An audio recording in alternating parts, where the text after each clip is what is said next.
আরে এত দৌড়াদৌড়ির জন্য পানি ফেলে দিছে, এত খুশি হলে কেমন হবো। আসসালামু আলাইকুম। বেশ অনেকদিন পরেই মনে হইতেছে যে আজকে রোদ উঠছে দুপুরে, এজন্য ওদেরকে অনেকদিন পর এই যে বাইরে বের করলাম। ওরা মাশাল্লাহ বেশ অনেকখানি বড় হয়ে গেছে। ওদেরকে এই যে গোসল করার জন্য একদম রোদের মধ্যে এনে দিছি পাত্রটা। পানি কমই হয়ে গেছে নাকি ওদের বুঝতেছি না। ওরা সাধারণত ভিতরে থেকে অভ্যস্ত, যাকে একটু কষ্ট করে বাইরে বের করছি, রোদের মধ্যে দিছি গোসল করুক। আজকে অনেকদিন পর কবুতরকে গোসল করতে দিছি, দেখি ওদের কি অবস্থা। বাহ, ওই যে দেখেন মাশাল্লাহ, ওরা খুব আনন্দ মনে গোসল করতেছে। ওদের গোসলে আজকে প্রবলেম করবো না, কাছে গেলেই প্রবলেম মনে করতে পারে। ওরা বেশ আনন্দে গোসল করতেছে। হাটে গেছিলাম, লাভাটি হাটে, তো ওদেরকে দুপুরে খেতেও দেওয়া হয় নাই। আমার মুরগির বাচ্চা আছে মাত্র 4টা, ওদেরকে বের করে দিই। তোমরা বাহিরে বের হয়ে যাও।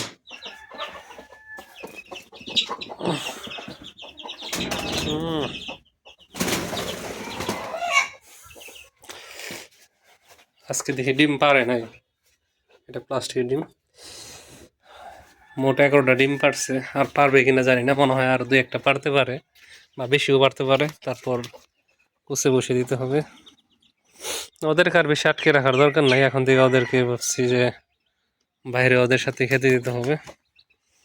দেখ, পানি পিওর সময় লাগছে, পানি নেই তেমন, পানি এনে দিই।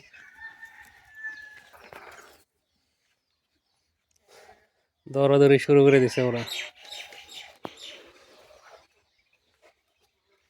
গোসল করে তোমরা নাম্বার নাকি? হ্যাঁ, তোমরা পিছিয়ে পড়ে গেলা। আচ্ছা, তোমাদের নামিয়ে দিই, দেখি তোমরা কি ফিল করো এখানে। তোমাদেরকেও নামিয়ে দিও। আজকে প্রথম নাম্বার। ঠিক আছে, যাও যাও যাও, বাইরে যাও। ও, তোমাদের ক্ষুধা লাগছে, পানি খাবা? বুঝতে পারছি, ওদেরকে পানি দিতে হবে, পানি দিলে বের হবে। প্রচুর পানি বেশ লাগছে তো ওদের।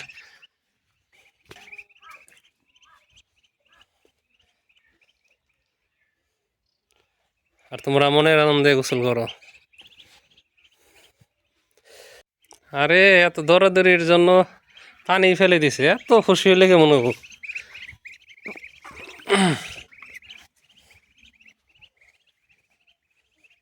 এত বেশি খুশি হলে তো সমস্যা। রে প্লাস্টিক প্লাস্টিক যা পাইতেছে তাই খাওয়া শুরু করছে রে।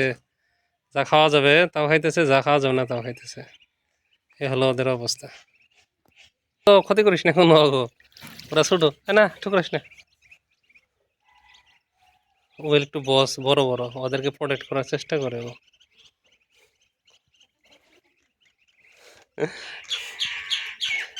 ওদের কাছাকাছি মাঝে মাঝে সারা লাগবে, তো অবশ্যই অভ্যস্ত হইব। দেখেন অবস্থা। এ এই যাই হোক, প্রিয় দর্শক, ভিডিওটি আর বড় করব না। ভিডিওটি আজকে এ পর্যন্তই। ধন্যবাদ জানাই সবাইকে ভিডিওটি দেখার জন্য।